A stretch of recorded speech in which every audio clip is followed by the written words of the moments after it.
Thanks, Andy. This is the planning board meeting, March 31st, 2026. I'll start with roll call. Brian Belcom. Here. Tim Bluestein is not here. Alden Clark. Here. Charlie Palmisano, not here. Jamie Pennington. Here. Rick Tainter. Here. Jack Laterra. Here. Matt Kemper. Here. So we have 1, 2, 3, 4, 5, 6, 7. We're going to start with public hearings tonight. One item on the agenda, capital development, 18 Highland Avenue. Where do you want to provide any updates? Great. How you doing? Jake Capital Development, 18 Highland, Steve Sawyer. Yes, my question is it worth me being at this meeting if I'm gonna have everyone here? Is it worth me continuing this meeting without what I'm wondering? We do have a full board. We have a full board because we have our budgets. We only have 7 people.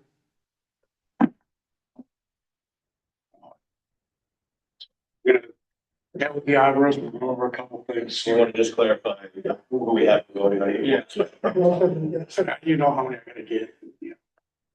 Well, let's do that. So why don't we just clarify, for your purposes, maybe it makes sense to just clarify who's voting tonight for the special permit, so you know how many board members are. And what do you mean for a decision? Correct. Right. So 2/3 vote for the special permit. 2/3 is 5 out of 7. One out of 7. So after the last meeting, I got together with my arborist again. We went over some conversation about trees. He gave us some input and some plans going forward. Steve did some updates to the plan and he brought it.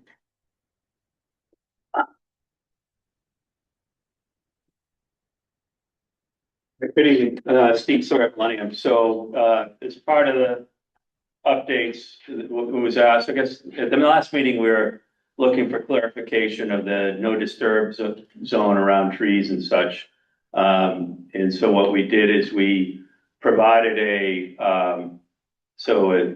was asked for the circumference, I guess, for the no disturb around the tree, which is 1 inch or 1 foot per caliper inch, shows the tree protection zone.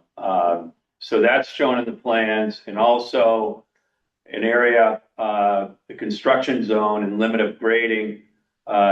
We provided a 3-foot orange construction fence that respects that no disturb zone. So basically, that no disturb zone, as part of the graphic that's attached, I think part of the decision, the 1 inch per caliper, 1 foot per caliper inch, is an area where we need to be careful or be careful of the root zone. As part of that, they allow you, or you're not allowed, but they say within half of that zone, so half of that radius, they don't recommend disturbing more than 25% of that root zone. So we're showing the full no disturb. We're not cutting on the north side of the site within that full 1 foot radius per caliper inch. You'll notice along the roadway, we are intruding on that. It's part of the roadway construction, so there's no way to not impact that root zone. So we did add to the legend. If you pan down lower to the right, we did add that to the legend, the tree root protection zone. So no cut fill, and then in areas of required disturbance, provide 4 to 6 inches of wood chips after any disturbance within these zones. So that was a recommendation from our arborist on that, for those areas. And then also on the erosion protection plan, we called out the tree protection areas with additional clarification. Okay, keep one more, I believe. So we call that area out. We show the erosion controls and no disturb, and if you pan a little bit up to the right, we codify the tree protection zone again, actually upper right, a little bit further up to the right. Sorry. Yeah, oh, sorry. Right. So we talk about, tree protection, no cut fill zone in areas where it's required. In this zone, provide 4 to 6 covering after land disturbance. Prior to any encroachment of construction equipment within the zone, provide 4 to 6 inch of wood chips, for protection. That was another recommendation. If you are taking equipment in there for any, clearing of the scrub and brush, we've provided protection for that. So that was asked that we provide that on the plan to coincide with the, any of the special conditions. So those were the items asked for in the plans. We provided them. I think it's pretty clear. We clearly, I don't think it, as far as protecting, putting fencing around each tree really doesn't make sense. It makes more sense just to, as you can see, also, there was some tweaks in the grading here that our grading respects that no cut zone, and coincides with the no cut in the orange construction limit of disturbance, the fence movement disturbance. So that's it. I think with that, those are the updates. I think that covers what was discussed at the last meeting and as directed by the planning department. Thank you. Any initial questions or comments from the?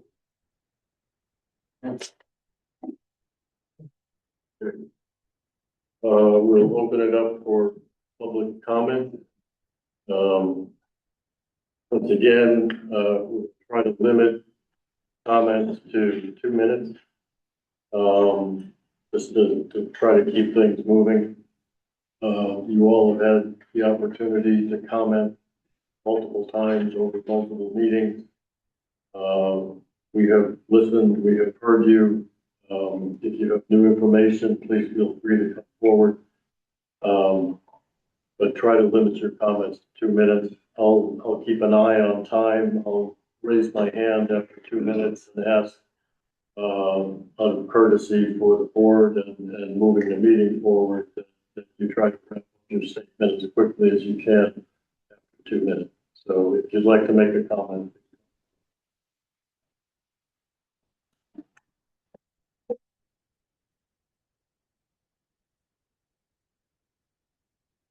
Please state your name and address. Or Stephen Hockman, 5 Arlington Street. And thank you, Chairman Coop, members of the planning board. I understand everyone's weary of this process, probably tired of hearing from those of us on Arlington Street. If I was sitting where you are now, I probably feel the same way. There's another guy telling us what we should do. I understand too where Mr. Kaplan has been coming from all along. He runs a business. So let's come on, let's get on with this. Every day we keep talking and not voting is costing you money. I realize that. I recognize too that my own views have been colored by where I'm coming from. I love where I live. I do not want it to change. Ideally, I wish the city would step in and preserve this land, protect it from development, remove the parking lot, create an invaluable place of open space. So that is my bias.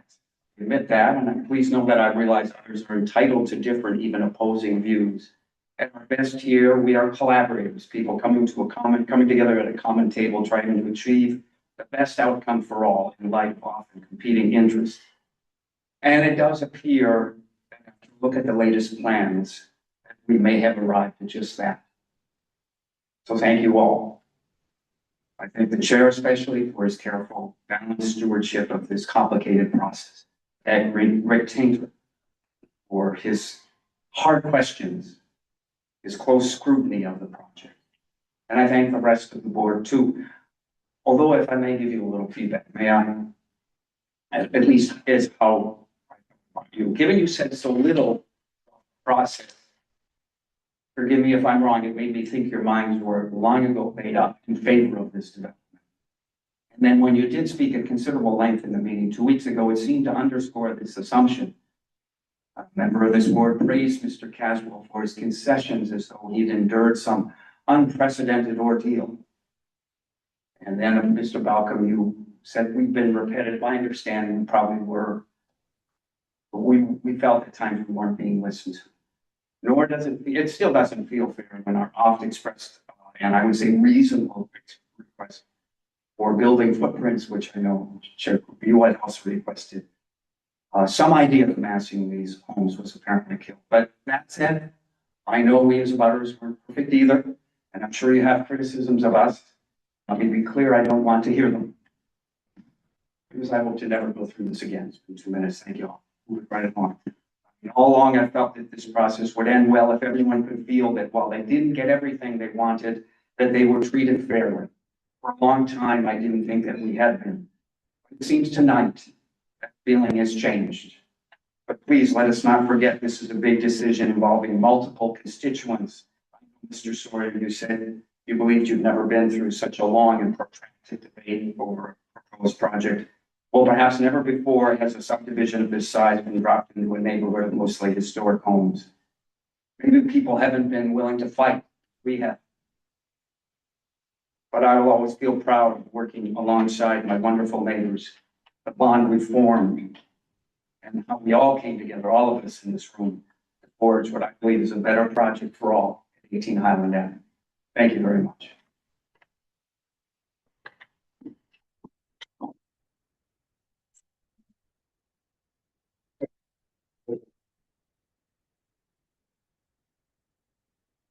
Next, Vice Chair.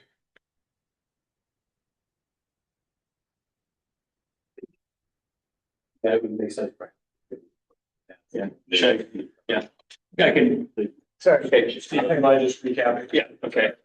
Go back to the plan, Charlie. So based on the last, from the last meeting, it was requested that we provide some clear direction on tree disturbance. So what we did is we added the circumferences around the trees to be maintained, which is, we determined it to be, or we propose it to be 1 foot per caliper inch. So if it's a 12-inch diameter tree, there's a 12-foot radius, i.e. 24-foot diameter around the trees. And those are all shown on the plan now, along with a clear area of the limit of the disturbance. In areas downgraded, we have erosion control with backed up by an orange construction fence, and areas where it slopes up, where we're not worried about erosion. It's just an orange construction fence to limit the access to those areas. And those limits coincide with the limit of grading. As noted on the roadway, some of those areas do encroach within those circles. It's required to install the roadway. I think our thoughts are that given the trees and given the disturbance of those areas, a good chance those trees will survive.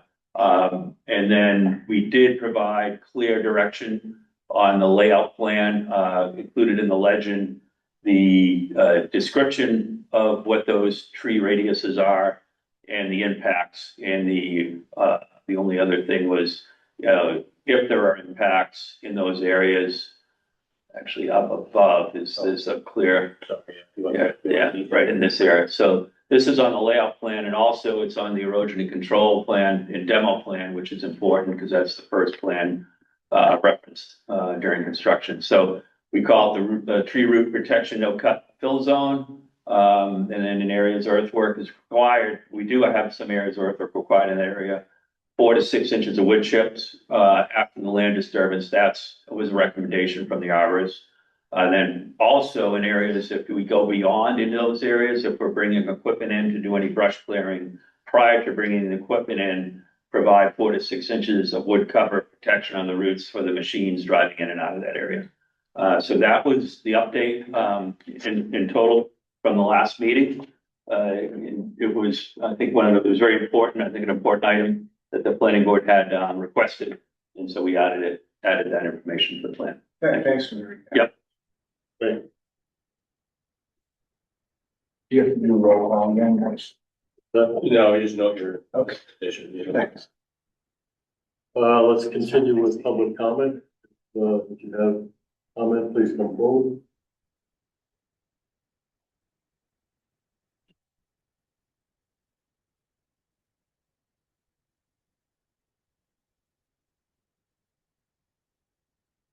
Good evening, Kevin Narbone, certified arborist. Arlington, Mass, 14 Hillcrest Drive. Listen, I spoke last meeting. I have no skin in the game in Newburyport. I'm not an arborist up here, but I'm an arborist who's looking at this plan, subsequently looking at a lot of different variables. I don't know where the foot came from, but it's 1.5 feet the circumference. That's an A300 standard. Right, that's a written standard.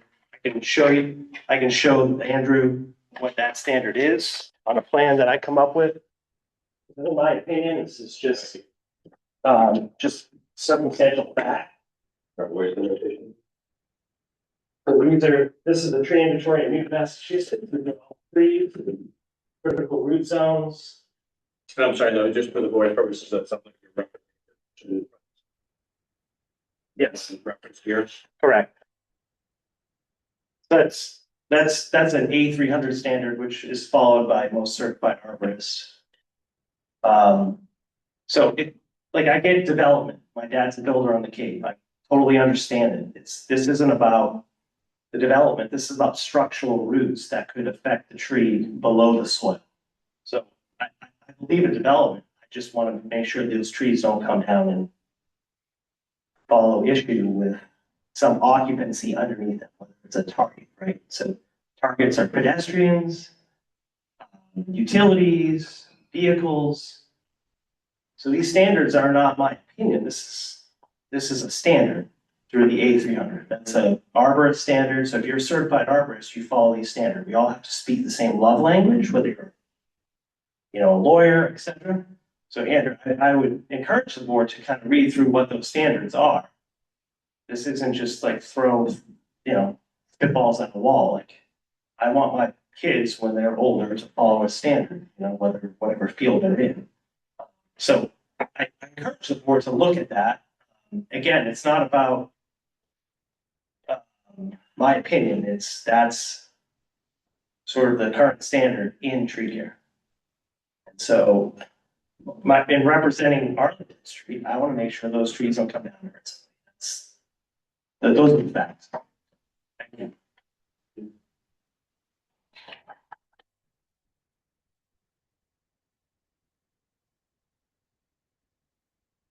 Any other comments?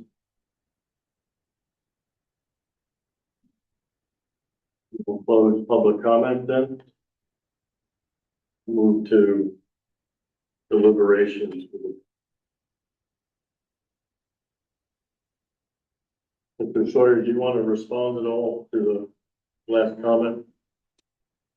The only thing I would respond to that our arborist was, okay with what we proposed. That's all I have to say.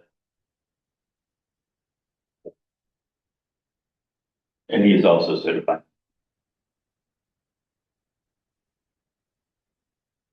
So, point of clarification, are we gonna review the latest language that wasn't in the last briefing specific to the trees? Or do you want to go just from start to finish? When we get to it, that may be soon, we're going to review each of the draft special conditions. We'll read them out. Part of the meeting, we'll review the language, we'll make any edits that we feel are necessary. We'll get to a final version of those. Going forward.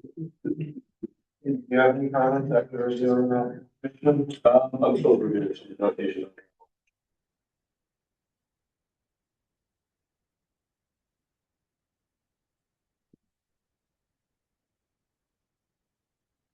Any other questions or comments? Then I think we can start to look at the special conditions.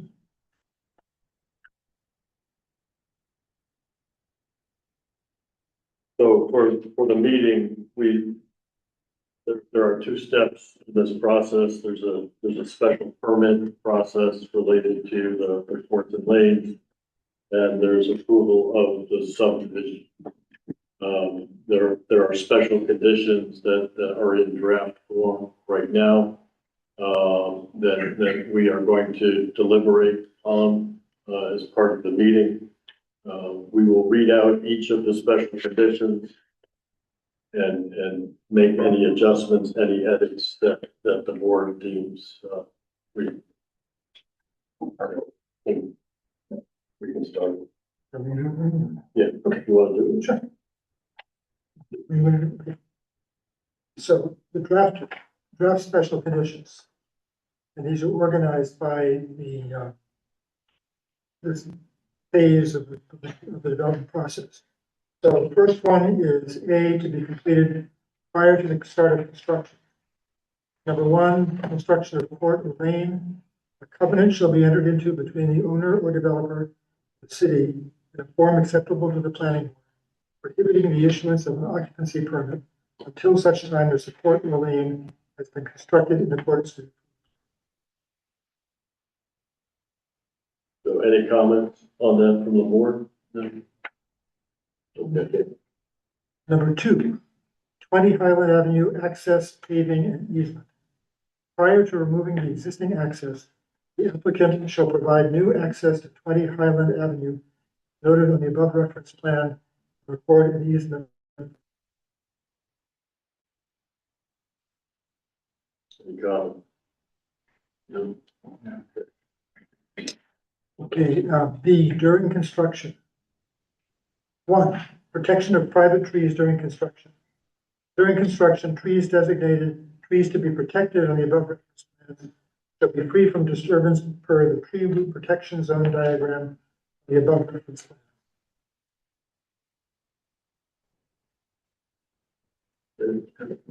Two, storage of earth and construction materials. No earth/construction materials shall be stored in areas where trees are to be protected throughout construction. Okay.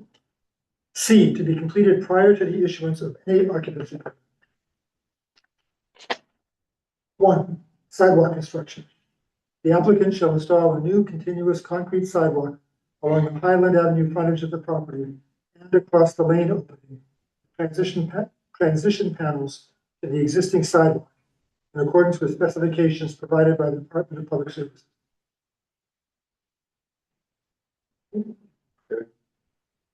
D, conditions applicable to the entire development and individual lots in perpetuity. One, private maintenance. The proposed lane shall not become a public or private way maintained by the city. Further, the city of Newburyport shall not be required to provide city services, including but not limited to construction, reconstruction, maintenance, snow plowing, school bus pickup, trash collection, or police patrols along the lane. Roadway, utilities, and drainage facilities shall be privately maintained in accordance with the homeowners association agreement. The homeowners association shall be responsible in perpetuity for ongoing operation and maintenance requirements included within the long-term pollution prevention plan and operation and maintenance plan, permanent BMPs, for 18 Highland Avenue, private lane, dated December 1, 2025.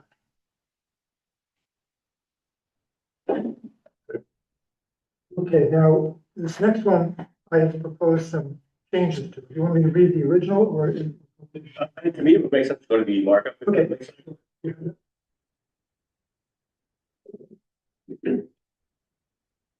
So, there was a draft, proposed condition there were proposed conditions for 2 and 3 in the staff report, and I gone through it and suggested some additions to it. So for 2, it would say protected private trees.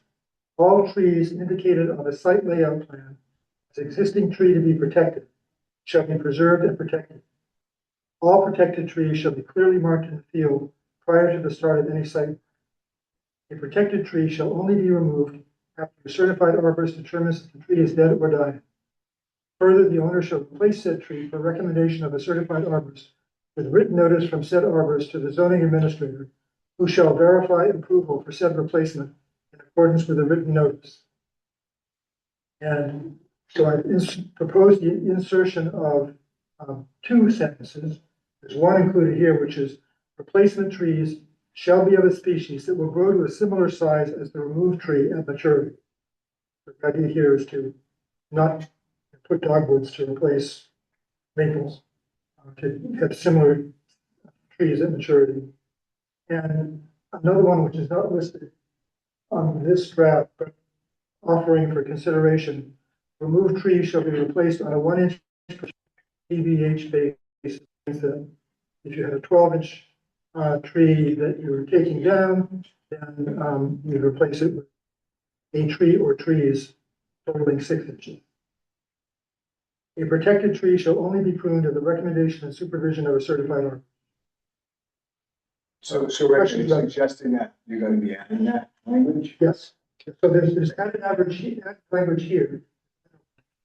And then there's that other sentence which is for your consideration. This would be added right before the A protected tree. Yes. Yeah, I don't know enough about this, but is it possible to replace 12-inch tree with a 6-inch? No, you'd probably be replacing it with 2 or 3 2-inch trees. The idea is to kind of replace the density of screening that you're using. In the discussion we had, just to remind myself, was what we're trying to do is protect the screening for the life of the lot. So 10 years from now, when a short tree dies, there's not just a hole that's replaced. This is the next generation of tree canopy that we're hoping to create. Can you read the extra sentence one more time? Removed trees shall be replaced on a 1 inch per 2 inch DBH basis.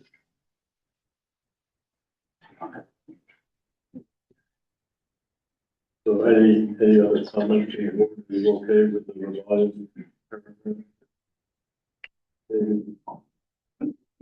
Charlie? Yeah, I think so. Yeah, fine. Okay, number 3, placement of smaller trees proposed for removal. The applicant shall plant a minimum of 10 replacement trees on the site at any preferred locations following a written recommendation for specific species and caliper size. And here, suggesting going from 2 inches to 2.5 inches, because that's what our subdivision regulations say. So it would say no less than 2.5 inch minimum. With a site plan so noted, provided by a certified arborist and submitted to the zoning administrator for verification of compliance with this condition prior to the issuance of any building permit. Replacement trees shall be selected from the list of recommended trees published on the Tree Commission website, and specifically from the list of larger street trees on said list. Said trees must be planted with verification by the zoning administrator prior to grant of any occupancy permit. All such trees shall be protected in the same manner provided for special condition D2.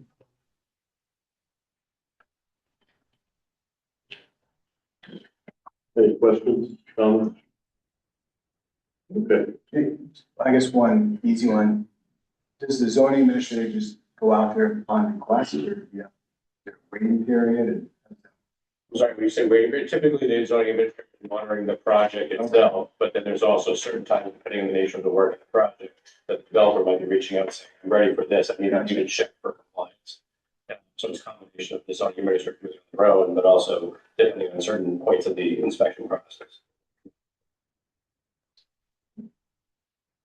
Ready? Number 4, no principal structures in 25-foot and 35-foot rear setback areas. The required setbacks for principal structure shall be as shown on the above reference plans and shall supersede the corresponding requirements for the R2 district.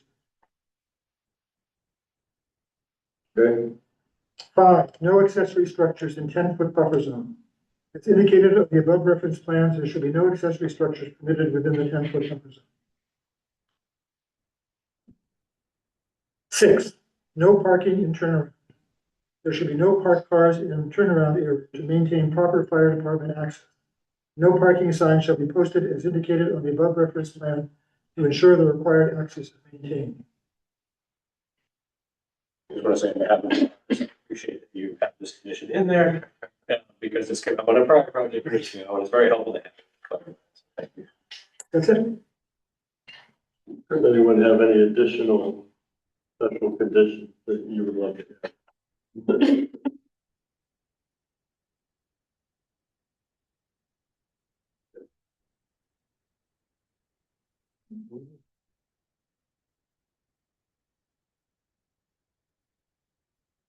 So I think we're in a position to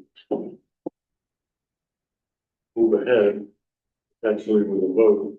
Mr. Caswell, I think we can vote tonight with the numbers that we have. Just to explain again, we have, Let's do it. Oh, well, go ahead. We have six board members, five here, one remotely, and two associates. 6 board members would vote on the so just gotta subject. let me know if it's not. I can't keep count. Just gotta let me know if I pass. We'll include the alternates in the special. We will start with special permit. Waivers. Waivers. Let's start with the waiver. So could I ask for a motion related to approval of waivers? One correction that we need to make, I believe. Make that motion. Yeah. So I move that we grant the following waivers for roadway construction. 6.8.1, table B, 40-foot right-of-way required, 55-foot wide provided, change from in the step. 6.8.2, minimum curb radius of 25 feet at intersection, raised sidewalk with concrete drive apron provided. 6.11.1, sidewalks. Sidewalk required on one side of road, no sidewalks proposed. And figure 1, provided crown center line with 2% cross slope. A super elevated roadway is proposed with 2% cross slope to facilitate low impact drainage design. All second. Okay, we're gonna do a roll call vote because vote. And again, this is just the full members voting. So Brian Belton, Yes. Alden Clark, Yes. Charlie Palmisano, Yes. Jamie Pennington, Yes. Rick Tainter, Yes. and I am in. So those waivers are, we need a motion now related to the special. So I could make a motion to approve the special permit application for 18 Highland Avenue with the special conditions noted in the the staff report as modified tonight.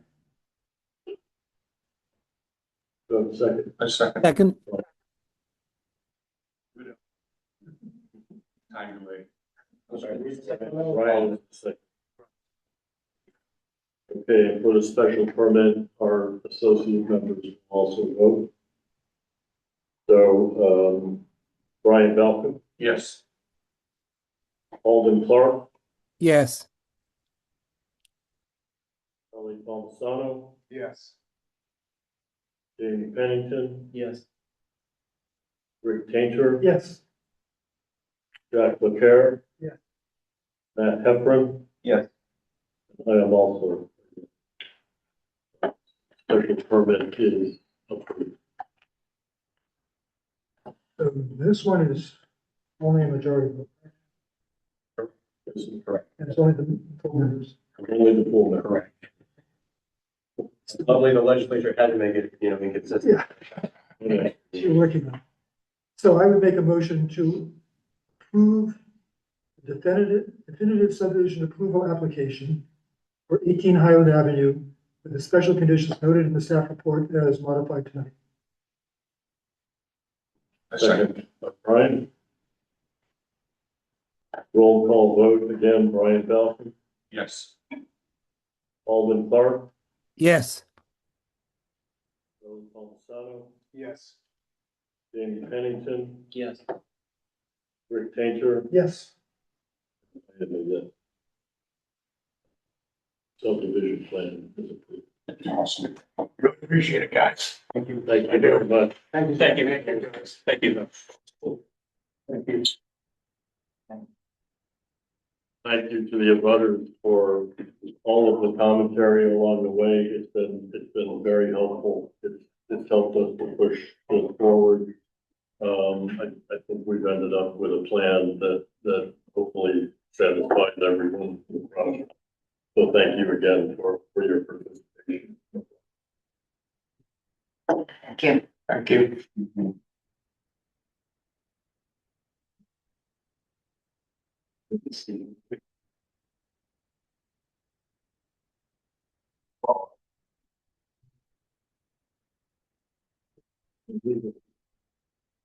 First, my apologies. I had my, right, no, I was thinking that, yeah.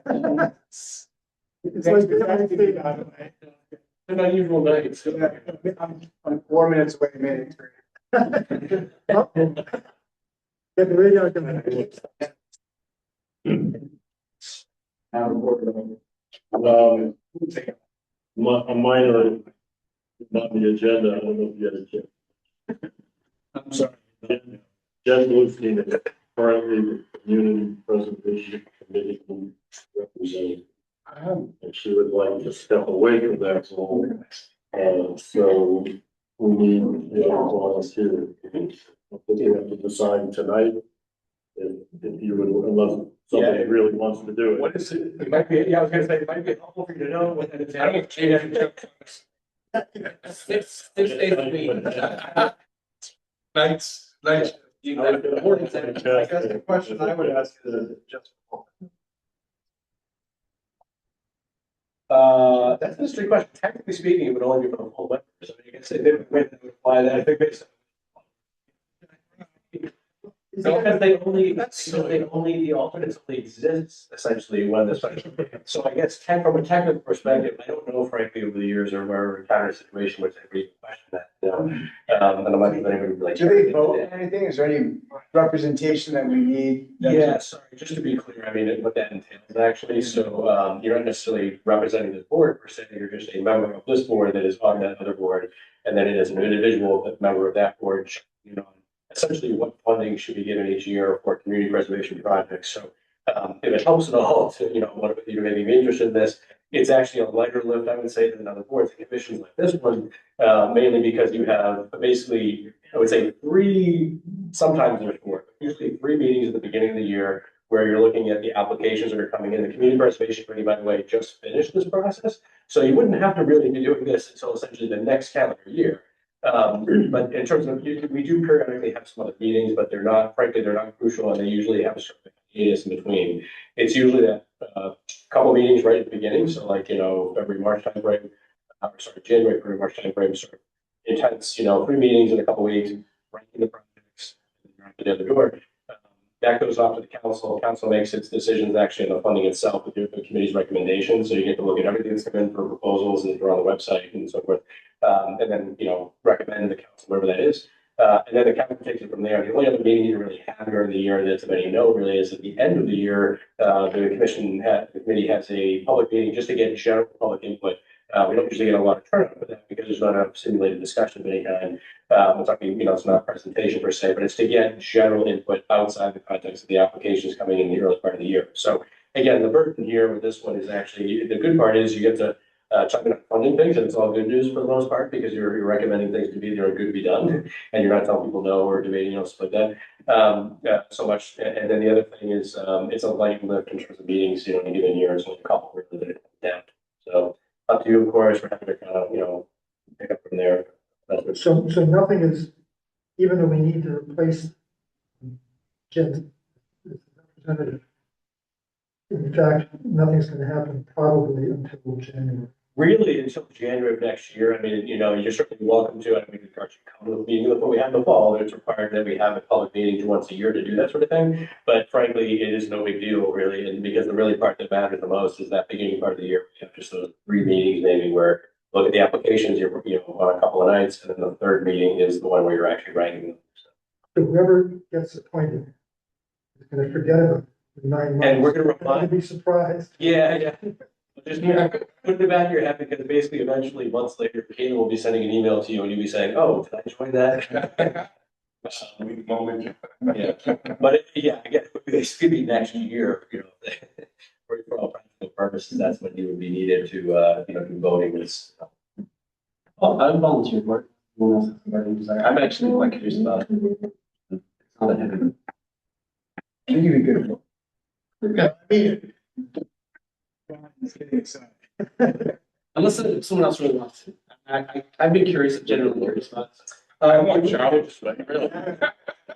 Me and Jeff. So can I have a motion on this? I would nominate you. I think Yeah. Second, third, fourth. Okay. Be our representative, be our representative to the community presentation. I have a second. We've got to do a roll call vote. Yeah. Brian Belkin, Yes. Alden Clark, Yes. Charlie Palmisano, Yes. Jamie Pennington, Yes. Rick Tinker, Yes. I'm a yes. And then our alternate. Just still today. Congratulations.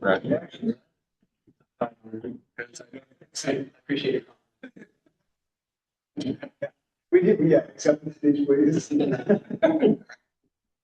It really, in my opinion, based on everything that I see, it's the best work to enjoy. But yes, it's only good stuff that you're, talking about at the end of the day.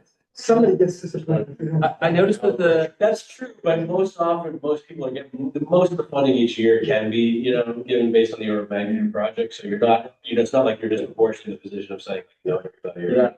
So it's. And that funding is based on real estate transfer tax. Yes. So if we have a big development year, more funding.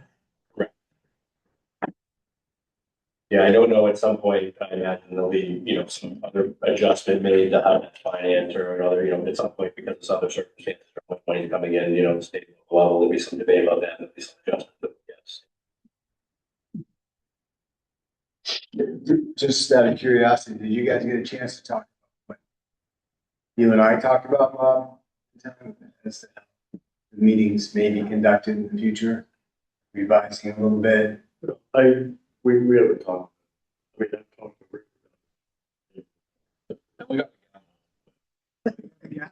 See, I was in here for the gap. I wanted to believe coming into tonight that our last meeting was all about them not understanding where we were. And just a level of frustration built up to the point.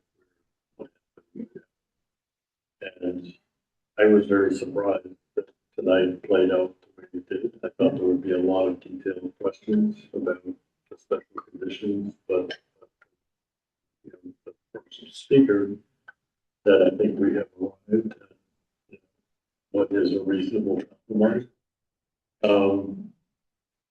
So Okay, great. You did predict that. hopefully the last meeting. In that regard, you mentioned going into executive session. Yeah, Is that now moved? Are we still public?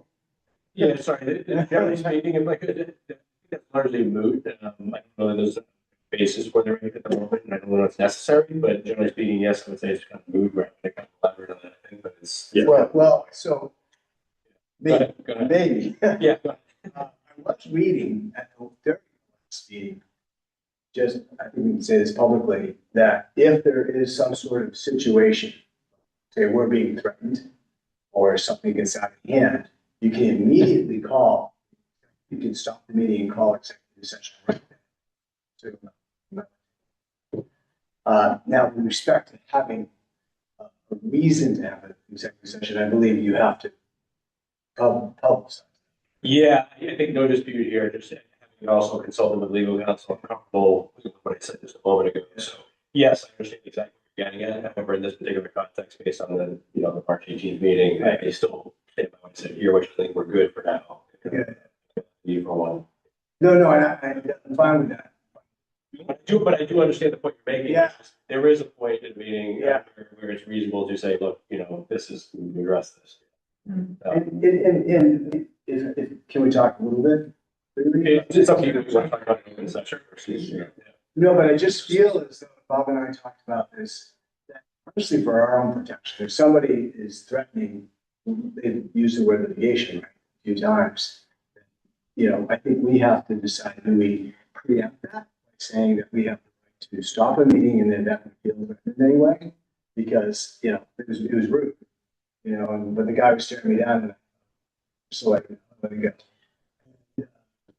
I just feel like these are the kind of things that can make a public board, volunteer board and call. So what I had talked to Bob about was, well, maybe we just set a few more ground rules that we're allowed to do. This is our policy, you know, not to infect the public's ability to come up and speak. And I understand that, and that can be challenged. If someone goes there, the chair identifies, that's a line you don't want to cross, right? It's a difficult research. Yeah. My understanding is we're within our rights to limit the amount of time that the speaker can we can't limit what they say. They can be as abusive as they want to be for 3 minutes, 2 minutes. So we can have policies. Right. And we can suggest those up front. Why we, Perhaps they would follow those. I'll we say, can, we I can haven't go done further. research to make that determination. Some of my preliminary research actually. That's fine. Congressman, We have the right to stop what they're saying if it is abuse. What I read was it's a free speech issue that we don't have. It does bump up against, there's no doubt. But remember, there's free speech and then there's antagonism to it in an individual or individual. Okay, so that's where it starts to become a little bit gray. I'm just suggesting that policy should be considered in the future to preempt this. Things don't necessarily get out of control, or that the objective is to listen to the people who have things to say that are perfect, not things that are not. so we as a planning board have the authority to adopt regulations. And so I think even going beyond a policy, I think we could have regulations for the conduct of meetings. Just in a section like the ZBA or another planning board. Separate standalone regulation, yeah, sure. Rob, my partner, he runs his meetings pretty. Yeah, strict, because I feel like he's been up against it as well. Yeah, well, something like it. Yeah, but I mean, again, it's probably meeting management, it's probably much in the rules and regs, it's like, Bob said, you get a time limit too, a lot of times people at that point, they're going beyond their 2 minutes, it's like, it's partly a judgment call at the time, I think, to some degree, like what sort of response is appropriate, is this, all right, well, threats are not, appropriate for this kind of, form of conduct, and maybe everybody's going to move on from there, versus doesn't need a more, involved, exchange. Yeah. I think in this case, just, we were able to address the fact that giving those names is a normal kind of. She took that comment from the arborist being somewhat flustered, so I didn't, for me, it rolled off because I didn't think it had much. But I definitely appreciate what you were saying, which is as a board member, when you're hearing from some of this as well, if you're, going to go the wrong way with this, trees in the situation, I'm a professional, I provide testimony, you might not necessarily see, I saw that as more, a little bit more blustered, running with the idea of, here's my thoughts on trees. There were 2 instances. So, yeah, right. I'll just say my experience, because I was on the ZBA for 10 years, I think I've been on this maybe 3 years now. The ZBA was always more contentious than we've ever been. That was the first meeting that, maybe there's been, and I don't want to respond directly to anything that someone said in that meeting, but I have heard people get personal, or I think we see it less here than other boards. But anytime any one individual is called out, I understand that states. I think a lot of people too also say things when they say litigation, and maybe this is subjective and who knows what the intent was of anyone saying anything. It's often to set the stage for a potential appeal or something like that, not litigation towards an individual. It's just they're trying to kind of throw the kitchen sink out of stuff that might go into an appeal of a decision someday. And I've heard that a lot. More on ZBA than I've ever heard. Maybe, in 1 year on ZBA more than all 3 years here on the planning board. So if that helps at all, No, it does, but just keep in mind, maybe it's a little bit more personal for me because it was very strongly alluded that it was a real estate attorney. that's unusual. I'm not saying that's normal. Unfortunately, I understand over the years that does happen periodically, regardless of who you are, depending on, someone will, throw that sort of suggestion out there. The ZBA did last year have a kind of more contentious meeting when they did the 40B, and once the audience understood the statutory framework for 40B, which is unusual, that helped the audience, but they had come in also a little bit ramped up, not really understanding the process.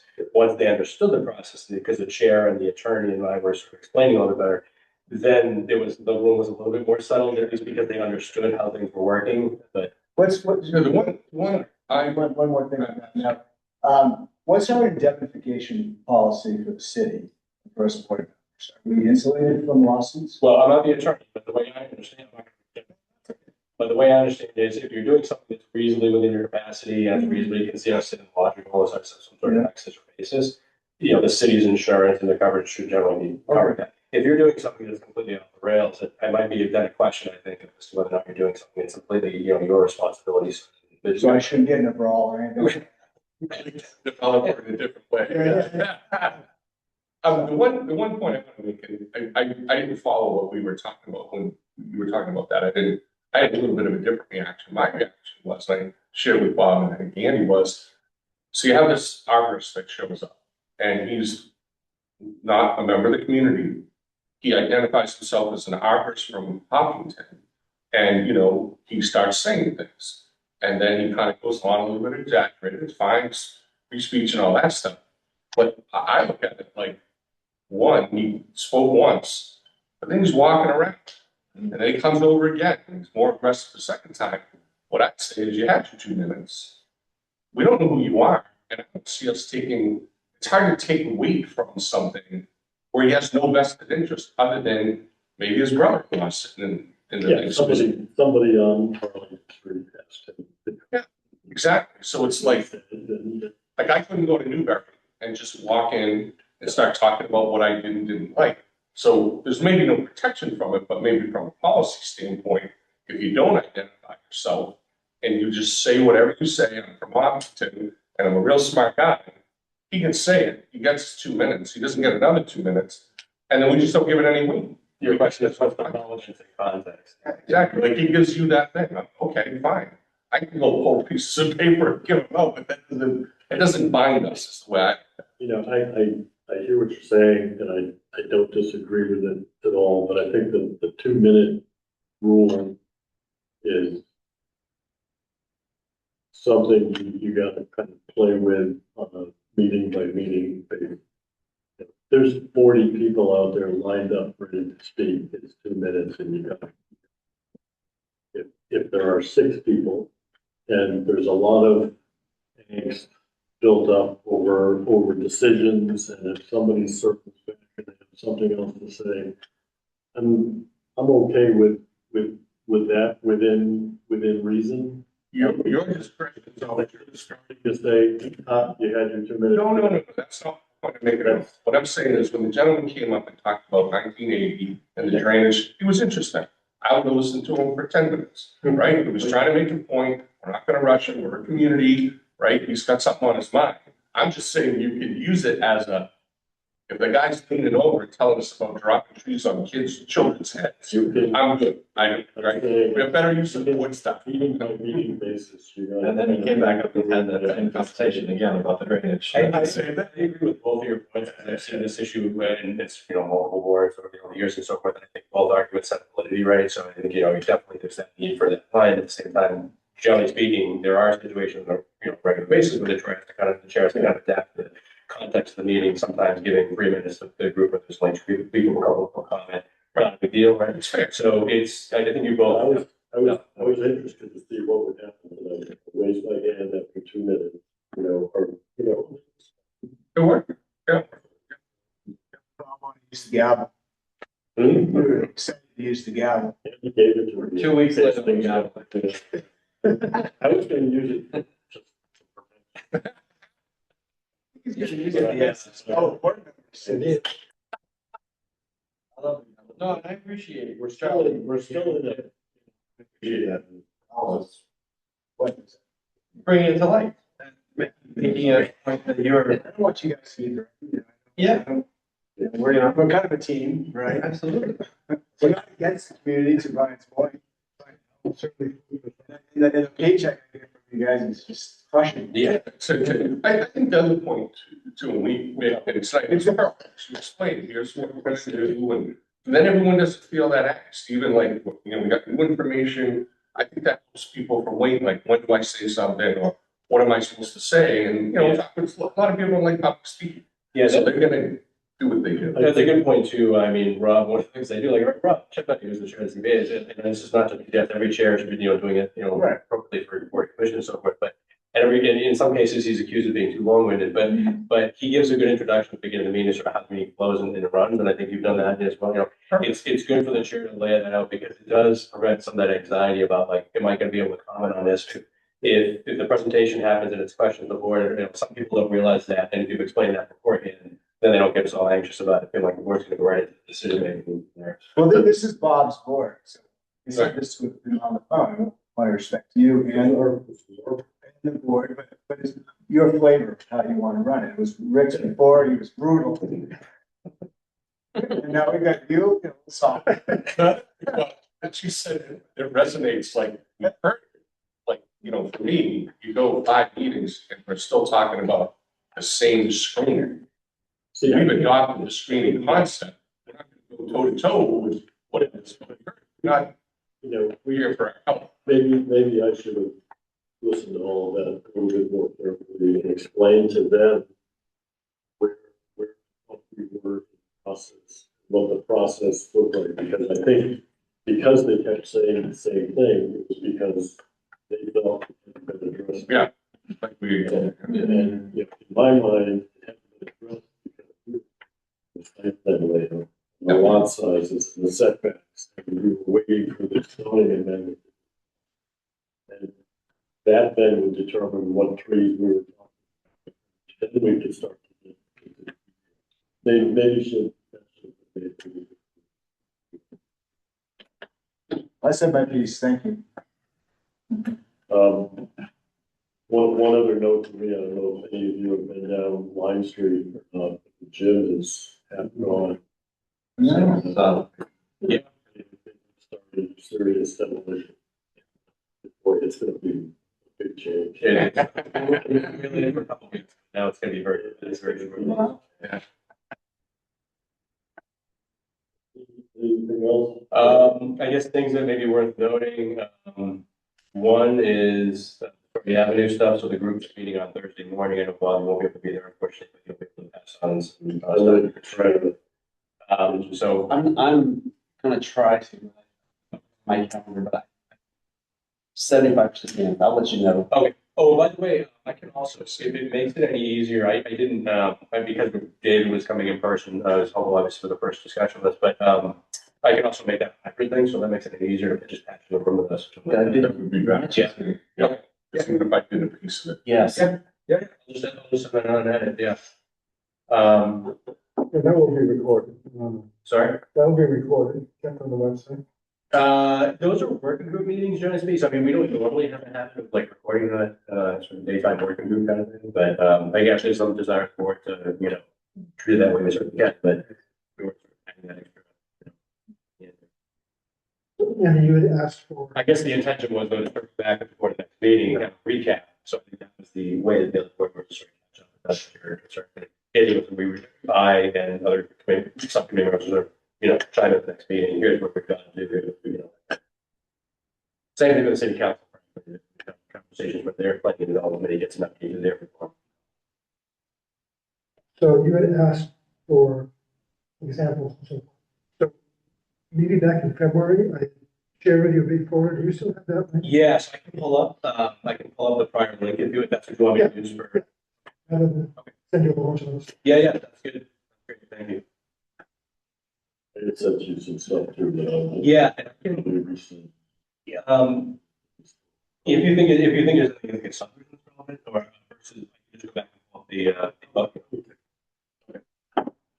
either way, I also wanted to discuss as a group, like we might create some like a repository or sort of collection of everyone's ideas, sort of like from the graphic or design sort of thing, right? Just to kind of stimulate and make it easier for all of you to kind of see those things and then chime in some way.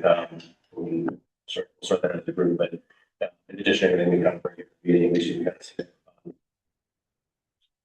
This is a question, in this red area, plan, which is the detailed architectural modeling. So we're going to have the Kmart we're not gonna be proposing it. Yeah, that's pretty cool. And the other one is, you're doing a major investment, we probably shouldn't be showing any major changes. I think, well, I frankly think it's beneficial for us to consider doing that, and I can sort of elaborate on why, but. Again, I think there's a lot of difficulty. Well, first of all, the parking right lot, my conversation with the state, I don't think anything there is gonna happen there anytime soon, you know, we had this conversation about going. So to some degree, I think it's perfectly fine, sort of a little less focus on that for other reasons we talked about, but also just because it's not anywhere near term, frankly, and it's not obvious it's gonna shift over and become something else, you know, in that capacity. So that'd be a longer term discussion. The other areas here, though, I think, again, in terms of whether or not we focus on that and try to do something versus here, I think there's a lot more likelihood, even with those near-term improvements that are happening here, that the city is going to get benefit out of the redevelopment of that area than it would from some of these other areas. And walking through the parcels, just because of things like whether they're already condos, for instance, like, you know, the condo units here or smaller parcels where like a gas station is never going to move away from the I-95, you know, interchange, right? So as you walk through this one too, so as you walk through the parcels and you see some of what's developed there and the build out and so forth, and the uses that are there, I think it makes it much harder for those things to happen in some ways. And so to me, I still think even, and I definitely, you know, we're getting it, I definitely, you know, it's the same sort of question we all ask. I still think there's much more likelihood longer term, you know, even though those near term improvements are essentially what's there today. You know, it's not like they're wholesale changing things. That would make me think, all right, it's never going to, you know, because it's a 50-year, you know, investment in another building, it's never going to happen. But to me, it just seems more likely, given an expansive parking lot, that there'd be ability to redevelop this in a more cohesive and comprehensive way in some way, whether it's combined with this or not. Than it is for these, you know, if we spend extensive time going around in circles over it, I don't know that we're going to have much influence on these in the near, you know, in any sort of near term because of these limitations. So I still think this the bigger bang for our buck is by focusing on the expanded park. And we only have so many bucks to bang. Correct, and I think we tried to cover generic massing and spatial relations of those to kind of street, right? You can help us to frame what that feels like a bit, but just without all the architectural detail that you would provide in the red area. So I think he still helps us to frame what that should feel like from an urban design massing perspective, but just not with the ground level detail and articulation that would be happening in the red area. So I don't think we abandon the need to show what that is. That's, you know. And Gavin, I assume that Gavin's going to be looking at economic feasibility of, you know, for example, if you want to do a kind of urban development, you start thinking about structured parking. So you're looking at that type of thing, but yeah, so it's really feasible. his scope is not including the whole financial analysis, but I think as a practical matter, well, I mean, I and he definitely would be and should be contemplating those things and saying, look, you know, it's not a pro forma, like a spreadsheet we're reviewing or the algorithms for, you know, pro formas. But I do think as a practical matter, he should be, you know, like we'd be looking at that and saying, all right, this is going to be a threshold that has no chance of happening because the expectation for a huge parking garage is not going to be subsidized by the cost of, you know, this small building or, you know, building over here. So I think that he'll be chiming in when if we start discussing something that says that's not going to be likely, and we start then walking through how can we make that happen in a more feasible way. It's one of the things that bothers me actually as a land use planner. I don't know if this bothers you, but like just the fact that we don't really control when each parcel comes in individually, right? And so we try to plan and zone comprehensively, but then these things can still kind of happen in fragments because they're allowed, depending on the regulation, to come in with this parcel only or that area only. So we do try to frame this and set, you know, the block network and so forth, but unless, you know, this, depending on the degree of the regulations, some of which are limited by state statute, unfortunately, we can't necessarily force, you know, a completely perfect, coherent, you know, portion of the parcel, you know, area to be redeveloped. We're still unfortunately constrained by some of these layered, you know, complicating factors like filing a subdivision plan and freezing the zoning for a couple of years, or doing an A&R plan and breaking this piece off, you know, and so I think we try to do all those things, but it ends up always being a little bit imperfect because we don't have absolute control over redevelopment happens. Some of it's privately. Question, why, I'm sure there's a historic reason for it. Why is that parcel that contains the access road to Market Basket not included in the, in our study area? Upload Street. Oh, this thing? Yes. Sorry. So this one is you're talking about this one here? talking about that access route, that's market. Yeah, but I guess you're thinking about it for what, I guess I was thinking from land use patterns. I just wonder why, This is all drainage, so like we would, it's all drainage. oh yeah, sorry, this is all drainage. Okay. So, Yeah, that would be the reason, yeah, sorry, there's really no development potential there. That's actually serving as the drainage basin for base here, so this would be possible anyway. Yeah. So that's kind of the update on that front, I guess, and I think at this point, sort of, if you want to sort of, or it's like, we want to basically take in and give as much feedback as possible to David and the group and everyone else as we have this dialogue about what do you want to see, what are the issues he's gonna ask us, we'll go into some more detailed questions, of course, but like urban design type questions, what's the best practice, what's missing there today, what do we want? And I think in particular, my view, actually pointing to specific examples, other neighborhoods we've seen in other communities or our own, that's what we'd like to see, or this is the thing that we think is missing, that, I think giving those specific graphic examples, in my opinion, especially since, this is the design team, helps them to hone in on what we think is appropriate here. Now, I recognize that we need public input, and that's what that earlier meeting is. A later meeting is when we're presenting what we think we've reached. But I think we also need to prepare for that first public meeting with, here's, helping the consultant to sort of hone in on what we think we might be trying to do. Then the consultant, David, can help us for the public. This is where we're sort of tracking. We want to do a revisioning of this area. This is where we seem to be tracking. Now we're looking for your input. What are the, we ask some sort of questions and engage them, breakout groups. But I think we prepare for that with as much input from all of you about what are the right examples you have seen out there that would replace this over time. He determined, uses, like how much retail is. He's deferring in part to us on that sort of, he'll tell us as a practical matter, obviously as an urban designer, but. How about residential types? I mean, there's affordable housing, there's, Yeah, townhouses as part of this. Yeah. I mean, how does. He'll chime in with his best practices, but he's also going to be, again, somewhat informed by where, for instance, like when we start talking, and we have talked recently a lot about like, we need different types of housing units, right? Smaller units, or affordable units, or rental units. Like there's different categories that have come up over the years that are particularly important to Newburyport because we don't have as many of them because they're being lost. So I think to some degree, the expectation here is that he's informed by that local need, but I think in part, he has to really hear that from you. He has to hear it from city council members, wherever that is, and he needs to hear from whether it's housing trust members, along our way. To some degree, he's also being informed by that, by our local preferences for that makeup. And so we should probably communicate that. I can tell what I've seen, some of this, but obviously the rental units, the plaza landings is a good thing for the city. We don't have rentals, the affordable units is good. But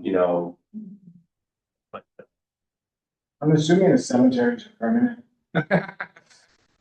somebody actually suggested, yeah. All those rental units? Long-term. In your conversations, Andy, with the state, is there any plan to possibly bring back a tenant to the parking lot? Yeah, that's great. Yeah, so frankly, like the most recent, a couple of folks from the state on the housing end a week or so ago. And it didn't seem like this was going to be like the, I was, trying to see, have we made any progress? Are they making any progress on having, in their large pool of state properties that might be viable for affordable housing, right, purposes? Is this one that's anywhere in the mix? It doesn't look like it's in the mix, in part, I think, at least to me, maybe in large part, because it's in Mass DOT's jurisdiction right now. And that has a whole, debate in the interdepartmental administration sort of discussion has to happen about changing that. And Mass DOT was able to point to argument federal funds were used for some of this, and that might also have some limitations on, so again, it gets pretty tight. Well, my question was, Some federal funds were used for this lot, and so that goes to the question of like some of these state federal programs. How can the land be used in the future? Is it limited by any, certain constraints? But so it's just one of those things. If you're going to free up some portion of this lot for housing, it might run afoul of, without reconciling back with the original agency, we're now moving it from this sole purpose to some other uses need. But housing units above the parking may not be actually an issue that takes away from the parking, but they have to sort that, they have to sort that kind of thing out. So have they mentioned anything about possibly returning a regular bus service? Or yes. I have not. I actually wanted to pick up with them, given now that I've kind of heard things I loaded this stuff, pick up because I don't know the answer to that myself. And I think we are interested in, it comes up and we still haven't gotten an answer yet. It's my understanding that C&J obviously owns the route or the rights to the route. And when they pulled out, there was nobody left, but maybe like a Logan Express thing. So, yeah. Yeah, I definitely think it's worth pursuing and picking up again. And I can bring it up with our new chief of staff. We can try to pick up the discussion again. The last time we had this conversation was a couple years back, and they at the time, I think part of the judgment they were making at the time in negotiation with MSRT was they were suggesting essentially that we, the city, give up this area, this corridor right down here with the bike path, and that we basically give more land here for parking across the street. And that would then make it more viable for them to keep, their operation here. And we had to walk through at that point, just the explanation, this was actually conveyed to the city for open space purposes and so forth. That didn't really go anywhere. But I don't know that that was the sole calculation, obviously, with them, but that was, they had at the time at least come to the then mayor and the rest of us had just said, this is what we'd like to do. We're thinking this is part of our, decision making. We're exploring at that same time, potentially relocate the fire station that. One of the options. Correct. That was also correct. That was also being considered here. Anyway, that's the brief update on that one. The other one is April 15th. We had the joint public hearing. So there's 3 zoning amendments we're taking up. There's one that I'm not mentioning here. It's a general ordinance amendment, but it's sort of tangentially related to some of these things. It may come up in some of the dialogues, just as a FYI. I think I sent this out previously to you. So the demolition delay ordinance, there were some changes proposed to that. We can go into more detail in each of these, but that I think, like I said on my email, is worth looking at. The city council is discussing that next Tuesday night, I believe, in their committee, that amendment and some of these others.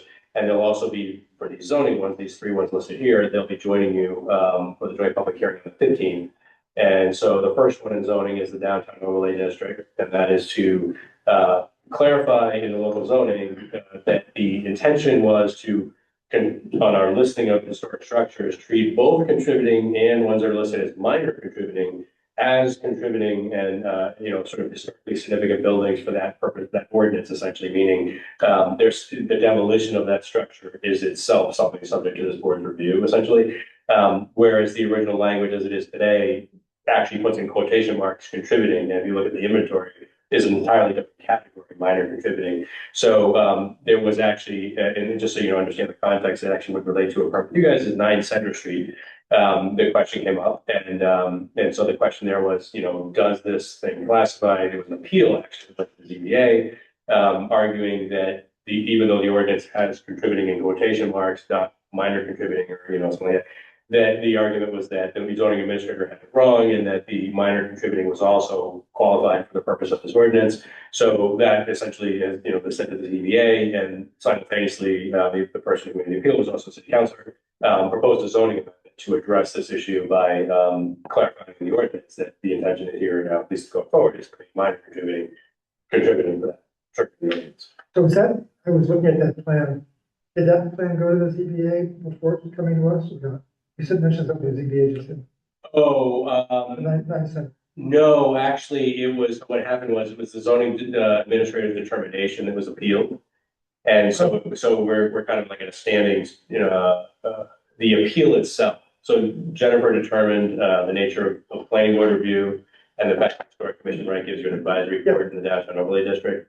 There was debate about the extent to which the historic commission, the planning board needed to review either the project, both boards, and then whether or not what it came down to really was whether or not the planning board is reviewing only the new construction, or also because it's minor contributing structure is contributing the demolition itself.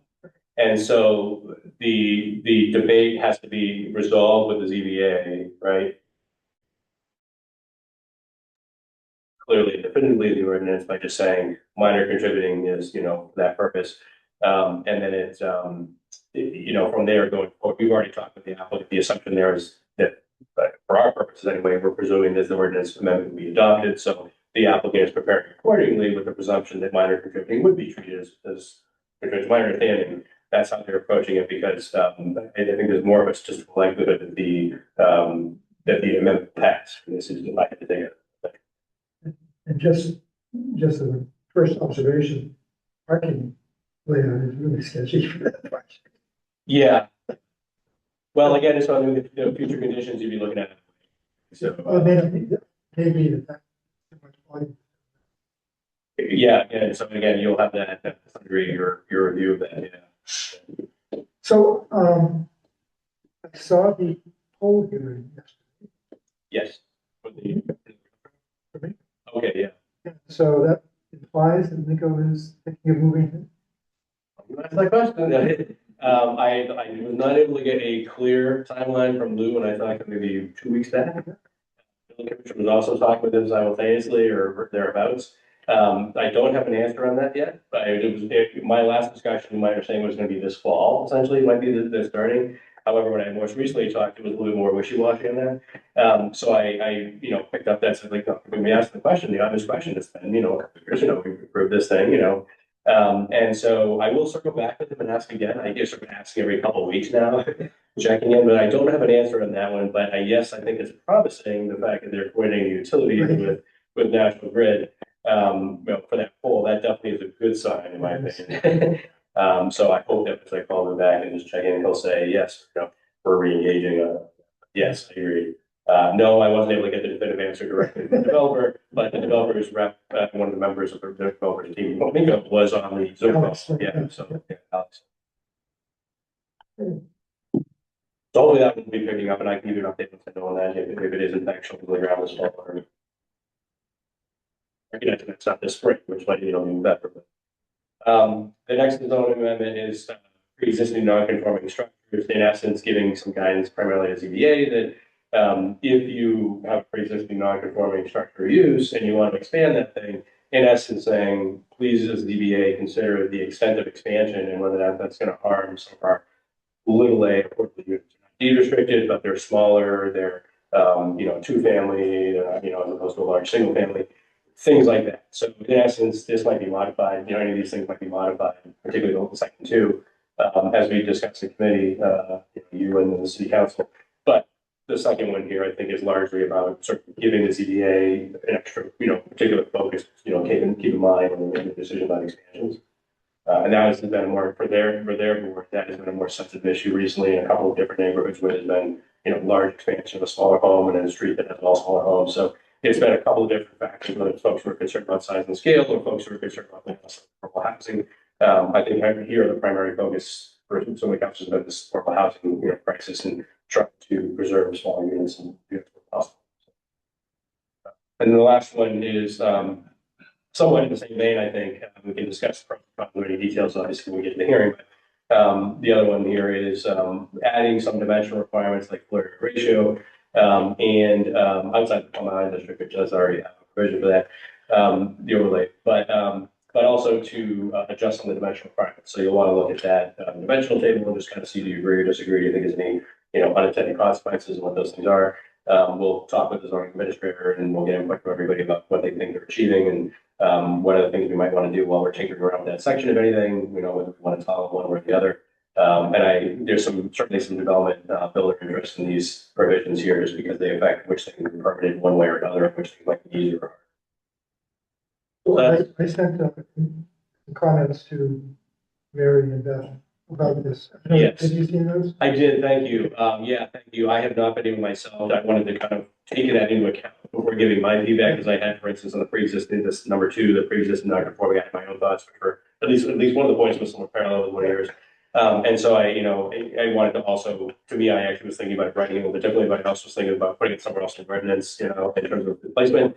I don't have a problem necessarily with duplication of, here's your criteria and here's your purpose statement. In two places, but I do think because each of us might want to chime in on like how to best craft this, where to go.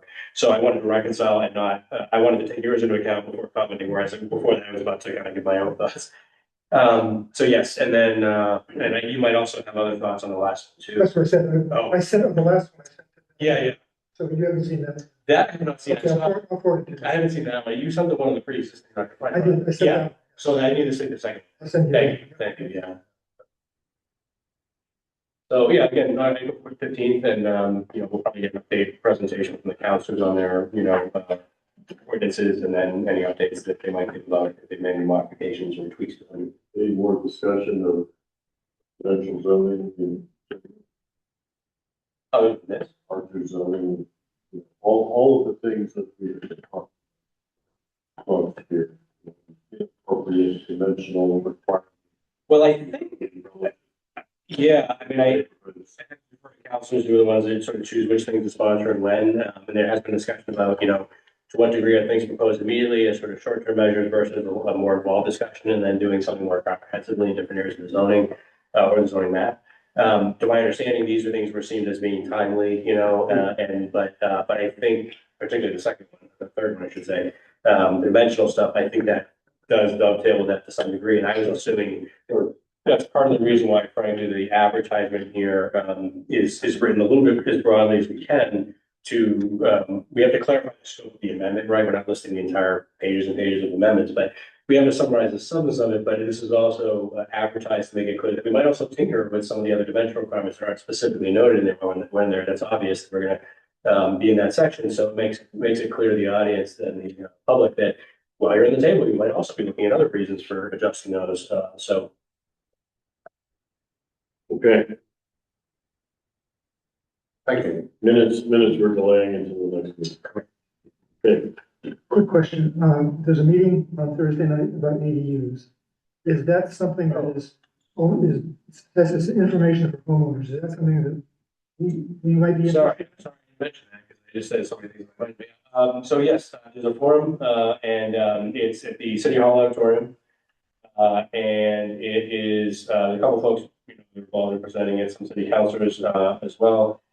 And sorry, yeah, I think it's beneficial to kind of track, if you're at come or follow it. I think for me is recording it, and I don't know whether they're broadcasting live or whether they're just recording it, but you can share that. I think it's largely a presentation of sort of a cobbled together different people with different lenses looking at ADUs. So it's a little bit of as like, this is a good sort of change, this is some options that might be available. These are some of the constraints and parameters.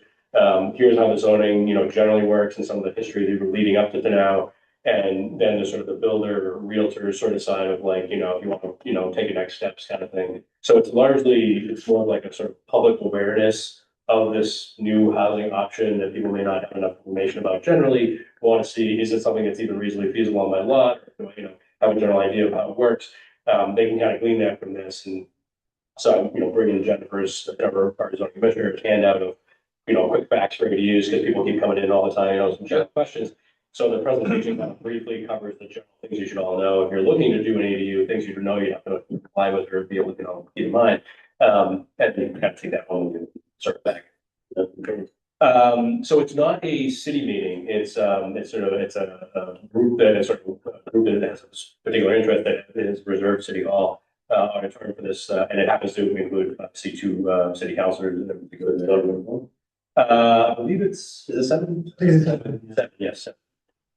They're selling tickets, I think, probably just because we're trying to manage. They're free. They ask you to sign up. I think just to manage the sort of like how many people are attending, try to get, maybe there's a listserv later on, if you're registering, all like maybe there's a listserv, you get it updated for information. But yeah, just it's, City Hall meetings would be helpful. But it's not being run by any city board per se, and obviously us, the office, we're just there to make sure people understand the right, work, we're not there to, talk about which vendor they might want to go with, a realtor or anything. And for us, it's just sort of generic how it works. There's a couple of folks who have other lenses they look at it from, but I think there's a common interest in making sure people are aware. Yeah. Was it good to be able to show up for? Yeah, if you're interested, whether you want to ask any questions while you're there, or you just want to kind of see what the dialogue is or how it fits in. I mean, most of this, because of the way it works, would end up being sort of closer to ZBA territory for residential neighborhoods and, lots and so forth. But obviously you chime in on zoning changes. So when the AU amendment was brought forward, sometimes had to comment on that. Yeah, Rachel and Dolores were very active. Affordable housing, side as well. They're very intelligent. They're all the knowledge. I think it's a nice thing that they're doing.